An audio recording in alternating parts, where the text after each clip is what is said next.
نتوسل بالحبابة والبتول المستطابة والنبي ثم الصحابة فعسى دعوة مجابة نتوسل بالحبابة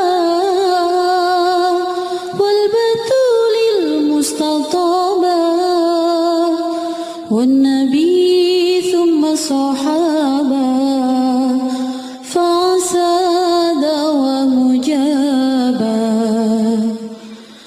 Warahmatullahi wabarakatuh. Alhamdulillah. Wassalatu wassalamu ala Rasulillah Muhammad ibn Abdillah wa ala alihi wa sahbihi wa man wala. Subhanaka la ilma lana illa ma 'allamtana innaka antal alimul hakim.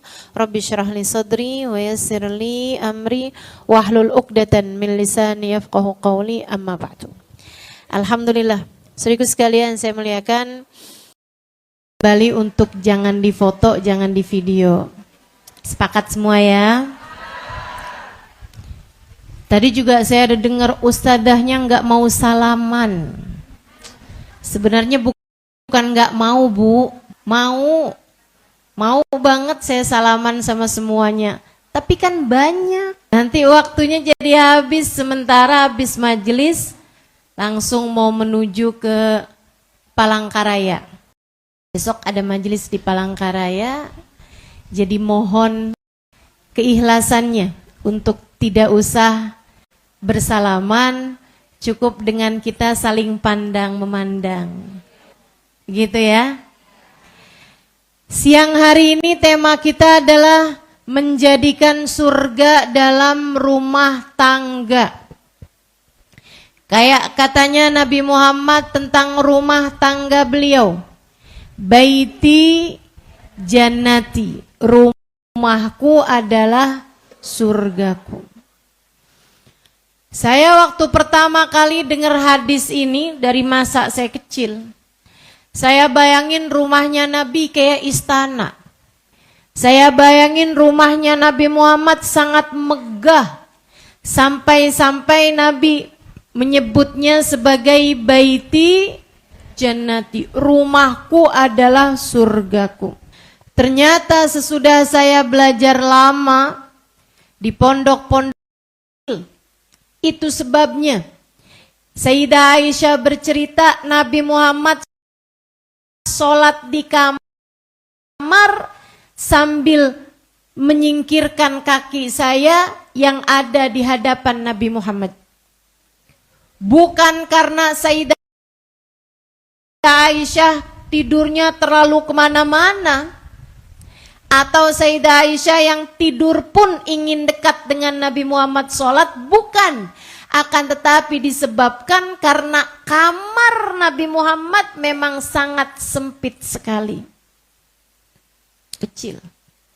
Tapi segitunya Nabi menyebutnya sebagai baiti, rumahku adalah surgaku. Maka tentang menjadikan surga dalam rumah tangga, urusannya bukan sekedar harta.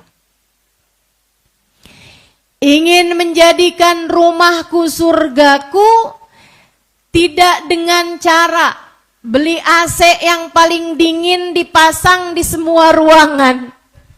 Karena surga itu adem, misalnya, bukan begitu caranya. Bukan juga dengan orang di surga tuh cantik-cantik. Jadi kalau kepengen baiti jannati, muka orangnya harus cantik-cantik, kurang mancung operasi, bibirnya kurang tebal. Di apa tuh sekarang istilahnya? Disulam ya. Saya sampai jadi mikir orang zaman sekarang muka dibikin kayak kain. Sulam alis, sulam bibir, lama-lama ada obras hidung nih, tarik benang, udah ada juga tuh. Masya Allah. Saudaraku sekalian, bukan dengan cara seperti itu. Akan tetapi sebuah rumah tangga layak dijadikan sebagai sekeping surga Allah di atas muka bumi ketika yang ada di dalam rumah tangga tersebut adalah orang-orang yang menjalankan rumah tangganya sebagai sebuah bentuk ibadah kepada Allah Ta'ala. Karena kita itu mau masuk surga itu pakainya ibadah. Betul? Ibadah. Maka hanya ketika rumah tanggamu terdiri dari istri, suami, dan mungkin juga anak-anak di dalam rumah tangga tersebut, mereka semuanya menjalankan kehidupan sebagai sebuah bentuk ibadah mereka kepada Allah Subhanahu wa Ta'ala. Pada saat itulah rumah menjadi sekeping surga Allah Subhanahu wa Ta'ala di atas muka bumi ini. Rumahku, surgaku. Karenanya Nabi Muhammad menyebutkan an-nikahu sunnati. Faman raghiba an sunnati falaysa minni. Kata Nabi, nikah adalah sunnahku. Nikah adalah cara hidupku. Nikah adalah jalanku. Nikah adalah ibadahku. Faman raghiba an sunnati, siapa yang enggan terhadap pernikahan, tidak suka dengan konsep berumah tangga, falaysa minni, maka dia tidak termasuk dari golonganku. Makanya yuk adik-adik jomblo nikah, biar ibadah. Belum ada yang lamar ustazah, ya udah nggak apa-apa, yang sabar. Apa nikah aja nih sama suami orang? Jangan. Jangan. Saya kalau ditanya orang, ustazah gimana nih ustazah? Ada yang lamar saya tapi udah jadi istri orang, suami orang. Saya terima apa enggak ustazah? Jangan. Kenapa gitu? Udah kebayang tuh, bukan rumahku surgaku. Istri yang lagi enak-enak makan sama suaminya tiba-tiba dilabrak orang. Kebayang jadi surga apa enggak kira-kira? Enggak. Udah. Berarti ustazah enggak setuju sama poligami. Bukan urusan setuju enggak setuju. Tapi saya tidak mau menjadi yang menduakan. Betul? Diduakan itu bicaranya takdir teman-teman. Tapi jangan menjadi pelaku yang menduakan. Menurut saya, kalau kamu mau dan sabar terhadap ujiannya, ya derita kamu. Saya tidak mau memilih itu gitu. Sepakat? Ini para istri-istri pertama ini ya. Baik, saudariku sekalian yang saya muliakan, maksud saya itu kalau kamu masuk dalam rumah tangga orang, gitu ya, akan sulit untuk menjadikan baiti jannati, rumahku adalah surgaku. Apalagi yang modelannya poligami di Indonesia nih, maaf teman-teman. Di Jakarta saya liatin begitu, di Jawa Barat saya liatin begitu, di Jawa Timur saya liatin begitu, di Kalimantan saya liatin juga. Suami-suami yang kalau poligami ditutup-tutupin, jangan sampai istri pertamanya tahu. Betul?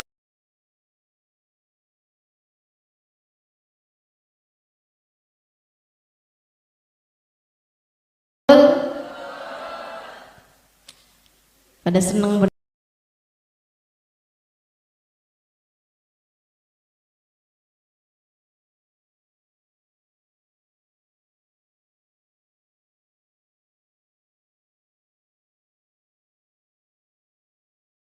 bener dengernya nih.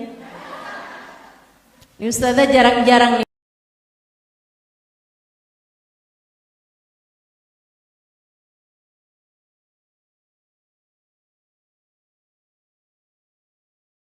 bahas begini.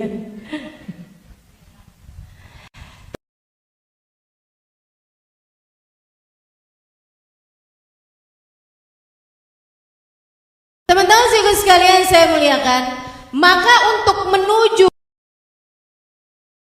kepada baiti jannati, rumahku adalah surgaku, kamu perlu menjalani rumah tanggamu, kamu jadikan sebagai sebuah ibadah menyampaikanmu kepada surga. Niatnya ibadah. Dan kalau kamu pengen jadiin rumah tanggamu sebagai sebuah sarana ibadah, melaksanakan perintah Allah, menjalankan sunnah Nabi besar Muhammad sallallahu alaihi wasallam dalam ibadah pernikahan, maka ingat-ingat ucapan saya, ibadah nikah sebagaimana ibadah yang lain, kalau mau sah harus benar dua halnya. Yang pertama niat, yang kedua cara. Sama ke ibadah yang lain. Saya mau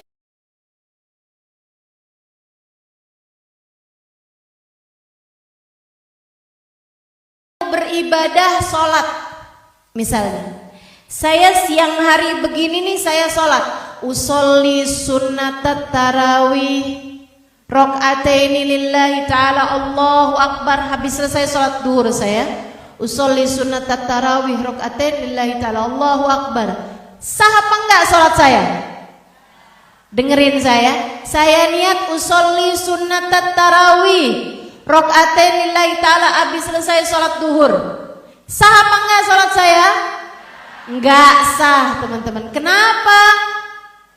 Salah di niat. Masa siang hari sholat tarawih? Masa juga sholat tarawih bukan pada bulan Ramadan?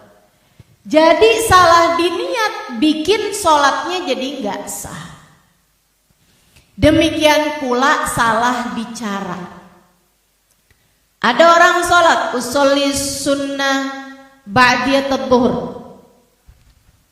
rakaatain lillahi ta'ala, habis sholat duhur, bener kan niatnya? Tapi dia sholatnya Allahu Akbar, baca surat Fatihah, Allahu Akbar, buat menuju kepada surga, menjadikan rumah tangga sebagai surga di atas muka bumi, harus benar.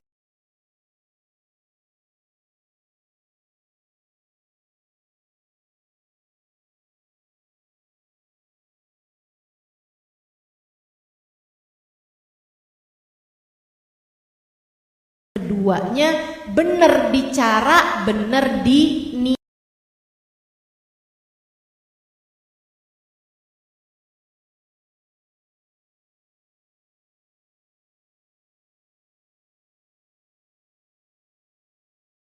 niat. Kita bahas satu-satu. Yang pertama benar di niat. Buat yang mau nikah, dengarkan dengan baik ucapan saya.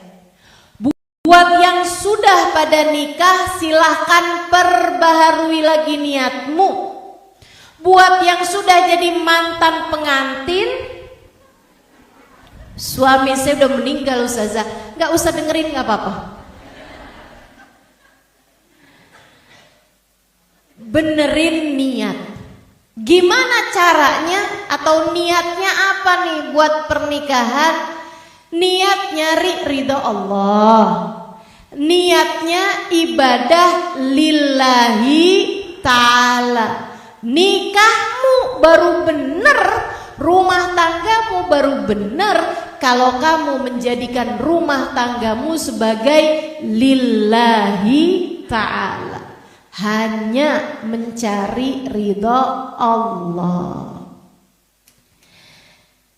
Nikah kamu lihat suami, kamu sayangin suamimu. Kenapa kamu sayang sama dia? Karena dompetnya tebel, ustazah. Saya baikin dia biar transferannya banyak.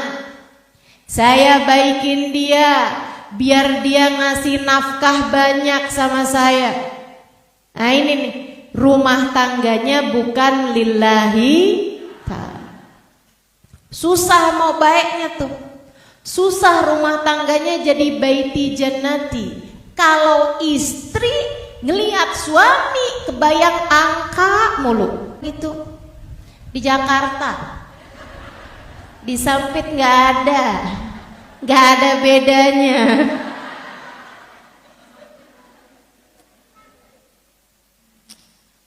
Ya Allah, jangan menikah hanya karena harta. Jangan jadikan dunia sebagai ghayatu a'malina. Jangan jadikan dunia sebagai hasil dari apa yang kamu lakukan, teman-teman. Sama halnya, ada nggak di sini yang kamu kenapa sholat duhur tadi biar abis itu ada yang transfer? Kan nggak gitu, betul apa enggak? Kamu sholat bukan karena berharap ada yang transfer. Kamu kenapa ngerjain sholat? Agar hidup di akhirat saya bahagia. Jadi bekal saya di akhirat nanti. Terhadap urusan rumah tangga, kamu juga mestinya begitu. Kamu santun sama suamimu, kamu membahagiakan suamimu. Kamu masakkan suamimu masakan yang enak, kamu senyum di hadapan suamimu. Berharap apa kamu? Berharap transferan? Bukan. Saya berharap pahala di sisi Allah agar hidup di akhirat saya bahagia. Insya Nabi bilangnya gitu kok. Kata Nabi Muhammad nih, terhadap seorang perempuan, ada seorang perempuan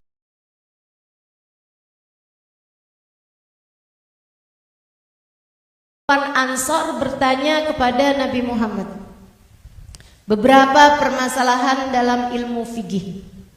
Nabi seneng perempuan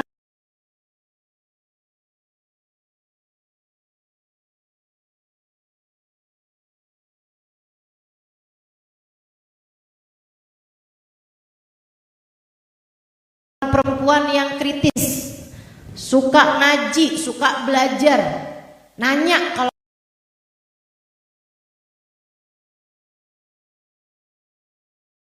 nggak ngerti gitu. Perempuan ini salah satunya. Dia bilang, ya Rasulullah, akhbirni an kata suaminya. Nabi kemudian tanya padanya, ini sesuatu hal yang sangat mungkin untuk ditanya oleh Nabi Muhammad kepadamu ketika kamu adalah seorang istri. Kalau kita ketemu Nabi ini ibaratkan perlakuanmu terhadap suamimu. Nabi pengen tahu gimana kamu menjalankan rumah tanggamu. Gimana kamu menjalani tugasmu sebagai seorang istri, bagaimana caramu memperlakukan suami.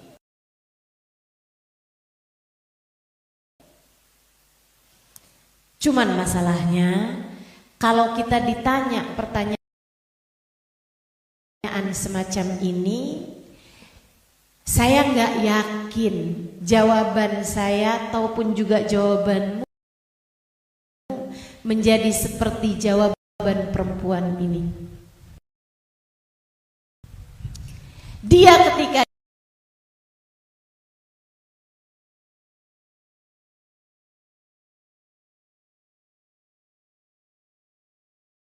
ditanya begitu, dia menjawab, alhamdulillah.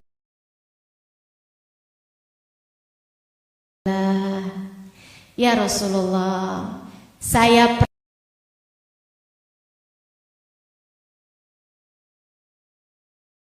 memperlakukan suami saya dengan sebaik-baiknya. Saya bahagiakan hatinya, saya hormati dirinya, saya taati apapun yang dia perintahkan pada saya semampu saya, wahai Rasul. Dan saya minta maaf padanya atas sesuatu yang tidak saya mampu melakukannya. Siapa di antara kita yang andai ditanya sama Nabi Muhammad bisa jawab begitu? Atau kita malah mungkin akan jawab, ya gitu deh Rasul. Bagaimana kamu memperlakukan suamimu? Gitu deh Rasul. Habisnya dia suka gitu tuh Rasul. Jadi kan sayanya jadi begini. Dia begini, saya jadi begitu. Gak jelas langsung omongannya ya. Tapi perempuan ini menjawab dengan yang memang Nabi Muhammad tersenyum. Jika kamu ingin menjadi seorang perempuan yang Nabi Muhammad akan bangga padamu, Nabi Muhammad menyayangimu, wahai istri, belajarlah menjadi seorang istri yang solehah bagi suamimu. Belajar menjadi istri yang solehah bagi suamimu. Punya suami dimarahin mulu. Suaminya kalau dibilang itu istri kamu ya, ya gitu deh. Kamu sayang gak sama istri kamu? Terlanjur.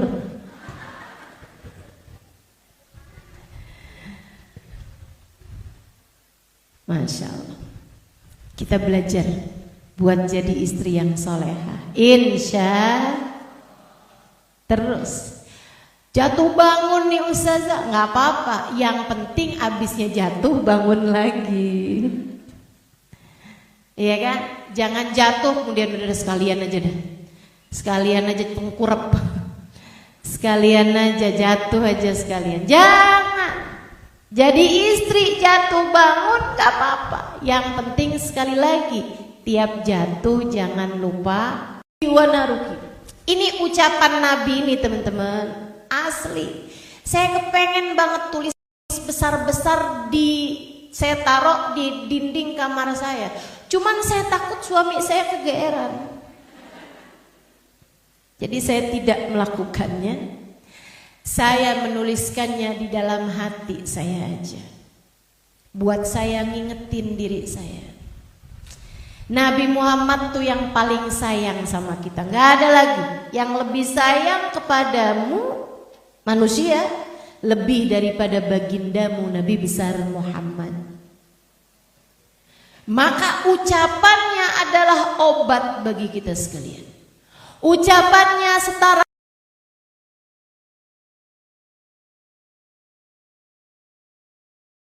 vitamin bagi kehidupan kita. Ucapan beliau setara suplemen bagi badan kita teman-teman sekalian. Gak ada yang lebih mujarab, lebih manjur, lebih sakti daripada ucapan Nabi besar Muhammad dalam memandu kehidupan kita. Nabi Muhammad berpesan kepada istri sahabatnya dan berpesan kepada perempuan di zamannya dan berpesan kepada umatnya yang hidup di zamannya yang perempuan, termasuk juga kepada kita kaum perempuan yang hidup di zaman tahun 2023 ini, jika dirimu adalah umat Nabi Muhammad. Apa pesannya? Fanduri ilaih fa innama huwa jannatuki wa naruki. Perhatikan betul bagaimana sikapmu kepada suamimu, sebab dia adalah jalan surga bagimu ketika kamu memuliakannya, jalan neraka bagimu ketika kamu menghina suamimu. Para istri, Simak baik-baik ucapan Nabi. Perhatikan betul bagaimana caramu memperlakukan suamimu. Sebab dia adalah jalan surga bagimu.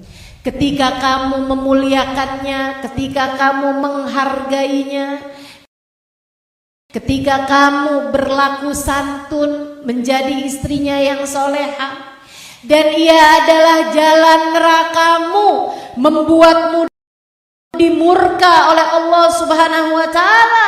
Ketika kamu menyia-nyiakan suamimu, ketika kamu merendahkan suamimu, ketika kamu menghina-hina suamimu, bukan karena sekedar kamu menghina dia, menyakiti hatinya, tapi lebih kepada kamu sedang menyakiti dirimu sendiri. Kamu bukan sedang menghancurkan suamimu. Kamu bukan sedang menghancurkan perasaan suamimu. Sejatinya, sebenarnya kamu sedang menghancurkan kehidupanmu sendiri untuk akhiratmu nanti. Hati-hati sama suami. Niatnya mesti yang benar.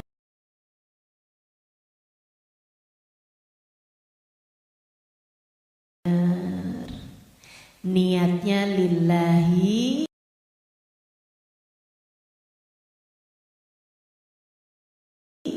ta'ala.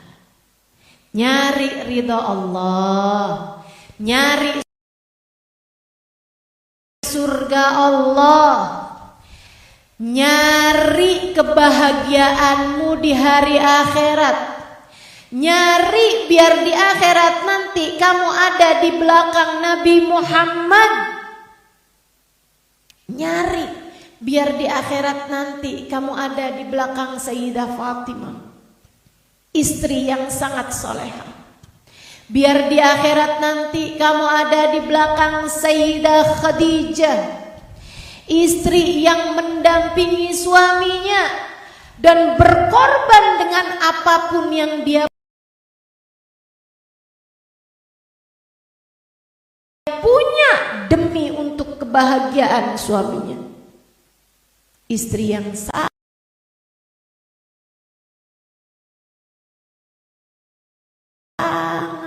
soleha. Kamu ingin di akhirat di belakang mereka-mereka. Kamu ingin di akhirat di belakang Sayyidah Aisyah, seorang istri yang sangat menyenangkan kepada suaminya. Baginda kita Nabi besar Muhammad sallallahu alaihi wasallam. Atau seperti yang para ahli sejarah, innaha maqala la qattu inda zawjiha, sesungguhnya Khadijah adalah perempuan yang tidak pernah berkata tidak kepada suaminya. Tidak pernah berkata tidak kepada suaminya. Perempuan-perempuan solehah ini teman-teman, ketika menjadi seorang istri, semuanya jadi istri yang soleha. Kalau kamu jadi istri nggak soleha, di akhirat nanti di belakang siapa? Di belakang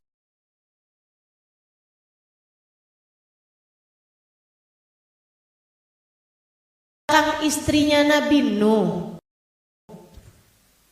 yang ikut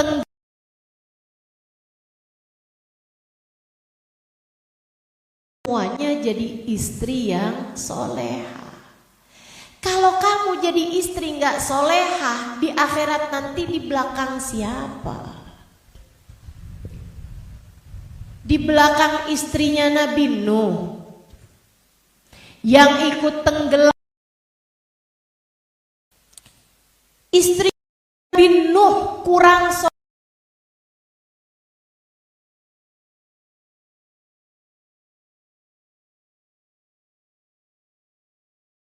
soleh apa suaminya?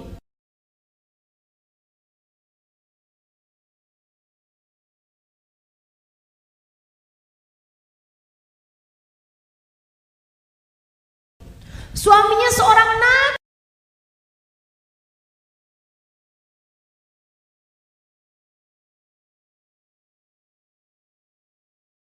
Istrinya Nabi Lut.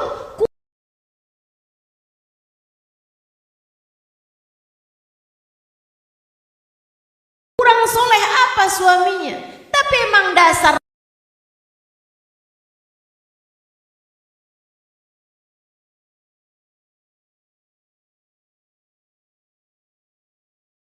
senyum kepada suami lillahi ta'ala.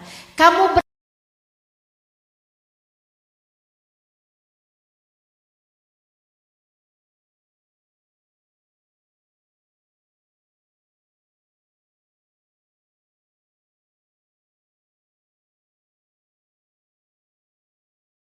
berkata baik pada suamimu lillahi ta'ala, sehingga hatimu jadi lapang, hatimu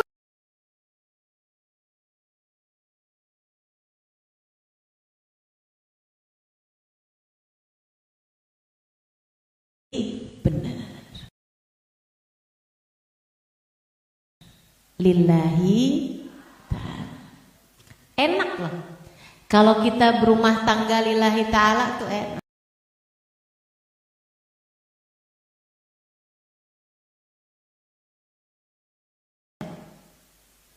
Kita nggak terlalu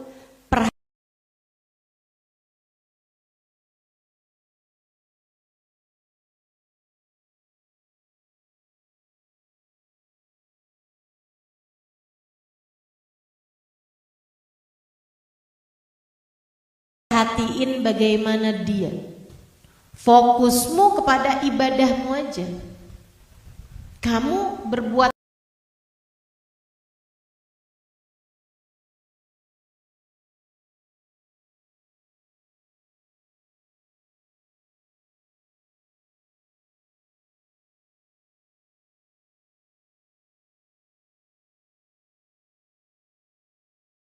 kebaikan sama dia, ibadah. Ada semua catatan ibadah.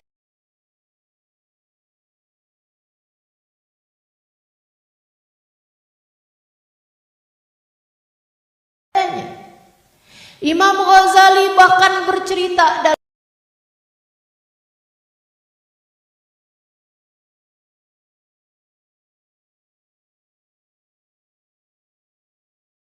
dalam Ihya-nya. Kata Imam Ghazali, dasaran nas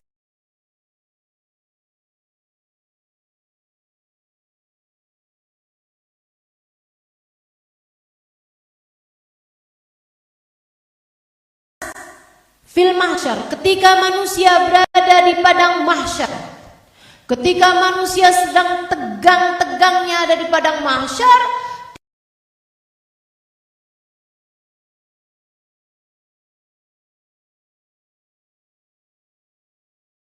catatan ibadahnya. Imam Ghazali bahkan bercerita dalam Ihya-nya.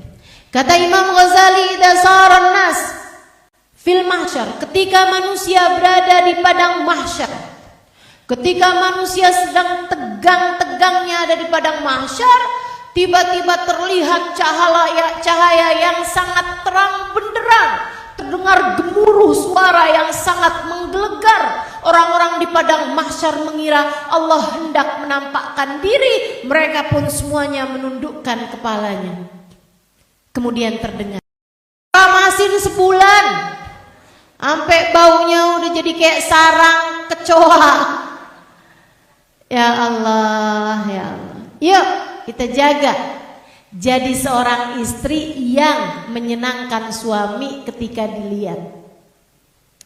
Enggak harus dandan lengkap di hadapan suami gitu, enggak. Tapi sekurangnya rapi, rambutnya disisir, kan begitu ya? Di hadapan suami. Yang beginian saya rasa nggak perlu diajarin banyak-banyak lah. Kita semua ngerti kok.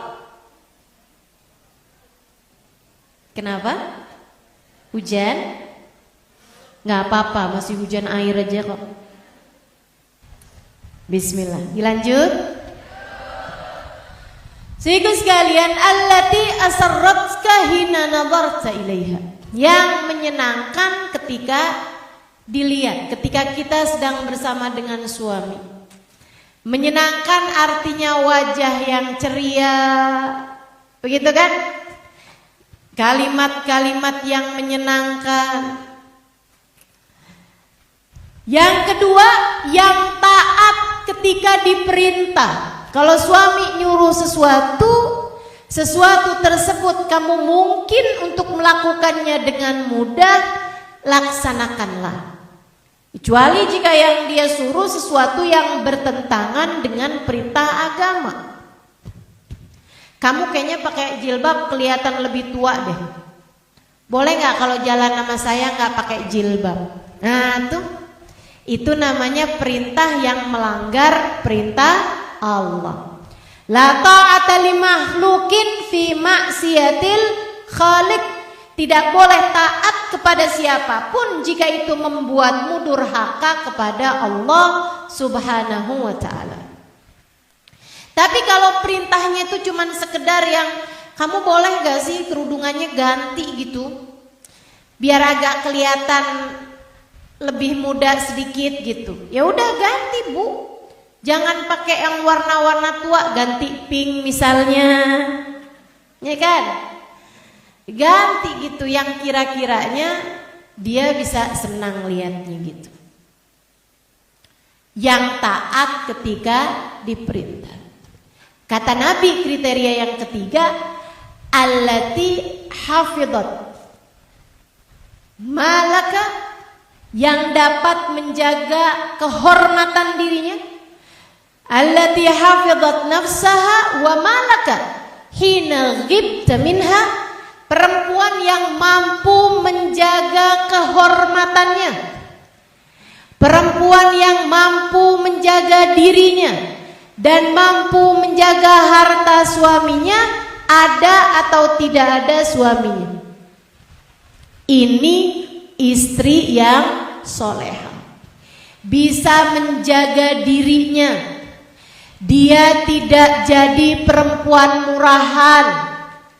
Suaminya udah tidur, dia main handphone dengan laki-laki yang lain. Dia sudah bersuami, tapi kerjaannya pasang foto selfie yang paling cantik sambil manyun, dengan tulisan-tulisan di bawahnya gitu ya. Siapa nih yang nungguin janda saya? Ayolah, jadilah perempuan yang pandai menjaga diri. Jaga kehormatanmu, saudaraku sekalian. Kamu seorang istri, berlakulah sebagai seorang istri. Suamimu adalah pakaianmu dan kamu pun juga adalah pakaian suamimu. Jangan mau-maunya kamu yang sudah menjadi pakaian suamimu, kamu dipakai oleh laki-laki yang lainnya. Hati-hati. Senyummu tuh jangan diberikan kepada laki-laki lain yang bukan mahram bagimu. Jangan genit sama laki-laki lain. Kamu udah punya suami ataupun yang belum punya suami. Adik-adik nih, jangan mau-maunya dek genit sama laki-laki lain gitu. Abisnya saya belum punya suami Ustazah. Ya nanti aja kalau mau genit sama suamimu itu. Nanti kau udah kawin.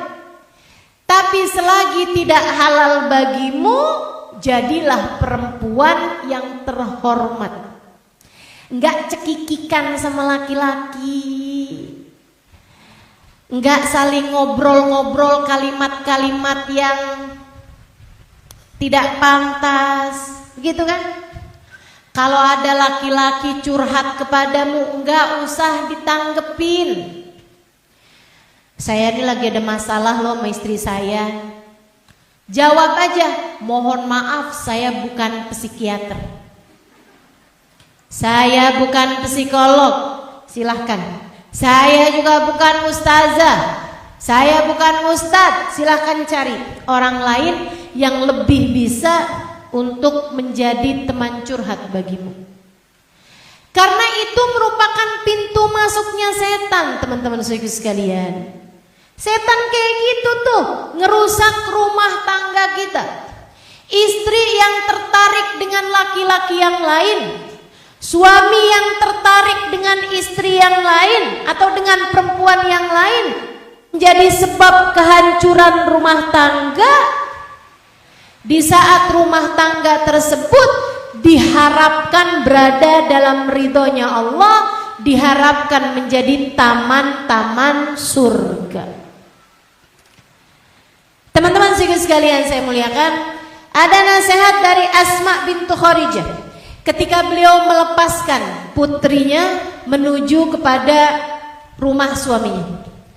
Katanya Asma bintu Kharijah, wahai putriku, jagalah dari suamimu hidungnya, jangan biarkan dia mencium darimu selain bau wangi. Mandilah bu seenggaknya, ya bu ya. Katanya Asma bintu Kharijah, wahai anakku, jagalah dari suamimu matanya, jangan biarkan dia melihat darimu selain kamu cantik dan tersenyum padanya. Yang ketiga kata beliau, wahai putriku, jagalah dari suamimu telinganya, jangan biarkan dia mendengar darimu kata-kata yang menyakitkan hatinya. Saya tahu bu, kamu kalau lagi kesel-kesel kepengennya ngomong macem-macem sama suami. Saya tahu kamu kalau lagi emosi rasanya kepengen semua kata-kata terkeluarkan dari lisanmu itu. Semuanya kayak numpuk di kepala, kepengen kita keluarkan dengan lisan-lisan kita. Tak peduli meskipun itu adalah kalimat yang menyakiti hatinya. Bukan begitu? Betul bu? Kalau lagi kesel sama suami, kepengen ngomel, kepengen kita omongin semua yang jelek-jelek kepada dia, bukan? Akan tetapi ibu-ibu sekalian, ingat-ingat ucapan Nabi, suamimu adalah jalan surgamu kalau kamu memuliakannya, dan jalan nerakamu apabila kamu menyia-nyiakannya. Maka yuk belajar kita buat menata lisan kita biar ngomongnya bagus sama suami. Nabi bu ada kasih pesan sama kita, jangan pernah ngucap satu kalimat ini kepada suami kita. Apa tuh? Ayyuma imra'atin qalat li zawjiha ma ra'aitu fika khairan qat tahwi biha fi nari jahannam sab'ina kharifan. Apabila ada seorang perempuan berkata kepada suaminya, aku tidak pernah melihatmu berbuat baik padaku sama sekali. Saya hidup makamu isinya sengsara terus-terusan. Kamu menyiksa saya dari awal nikah sampai sekarang. Saya gak pernah bahagia hidup sama kamu. Kamu selalu membuat saya menderita. Kata Nabi Muhammad, kalimat ini menjadikan seorang perempuan terjerumus neraka jahanam 70 tahun lamanya. Na'udzubillah min dzalik. Ibu-ibu saudara sekalian, ada dua hal lagi yang mau saya sampaikan untuk menjadikan rumah tanggamu sebagai baiti jannati. Saya mau cepat aja karena hujan di luar. Yang pertama, beribadahlah bersama-sama. Kamu pengen rumah tanggamu menjadi surga, sering-seringlah mengerjakan ibadah bersama-sama. Bangun malam, kamu bangunkan suamimu. Kamu tahajud, dia tahajud, kamu sama-sama berdoa. Saudara sekalian yang saya muliakan, Allah sangat mungkin akan memandang kalian berdua dengan pandangan penuh rahmat. Beribadahlah bersama, kalau bisa sholat berjamaah, antara dirimu dengan suamimu dan anak-anak kalian. Sebab sholat berjamaah akan dapat menyatukan hati. Ibadah bersama. Kalau ada kelebihan rezeki, sedekahin. Jangan halangkan suamimu untuk berbuat baik kepada ibunya. Jangan halangkan suamimu berbuat baik kepada saudara-saudaranya. Jangan bilang, saya gak mau ya kalau kamu ngasih ibu kamu terus-terusan. Saya gak mau ya kalau kamu ngasih terus sama saudara-saudara kamu itu. Saya nanti mana jatah saya? Kamu gak pernah memikirkan saya. Jangan halangkan suamimu untuk menjadi saudara yang baik bagi saudara-saudaranya dan untuk menjadi anak yang berbakti kepada orang tuanya. Tenang Bu, tenang. Kamu kalau punya suami bakti sama ibunya, kamu dukung terus suamimu untuk berbakti kepada ibunya, nanti kamu akan mendapati anak-anakmu berbakti kepadamu. Bahkan ketika dia sudah nikah sekalipun. Sebaliknya, kalau kamu suka melarang suamimu untuk berbakti kepada ibunya, suka mencegah suamimu kalau dia mau kasih ibunya, kalau dia mau menyenangkan ibunya, kamu halangkan suamimu dari hal tersebut.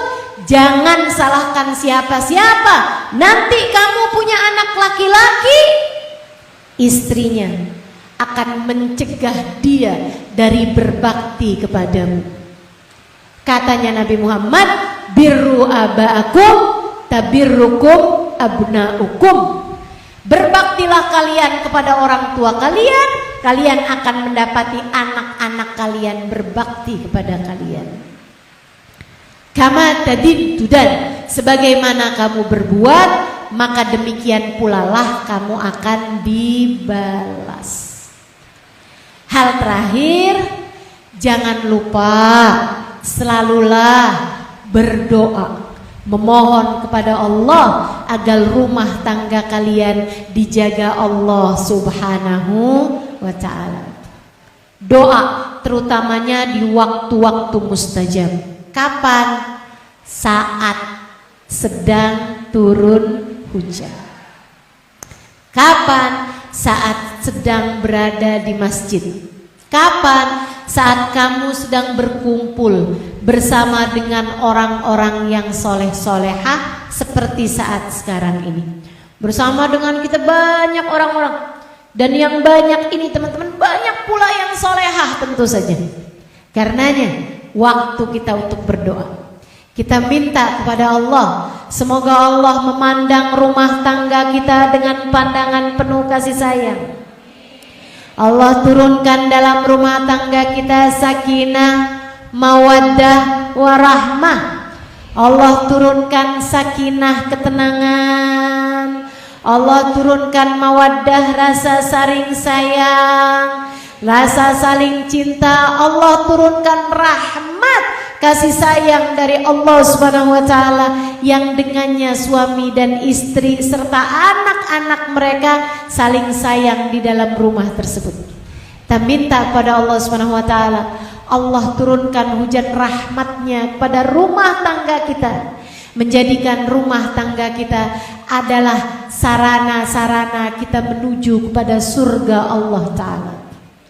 Semoga rumah tangga kita dijaga Allah, dijaga dari segala kejahatan, dijaga dari hasud dan iri dengkinya orang-orang yang hasud, dijaga dari segala orang-orang yang tidak suka menyaksikan orang lain bahagia.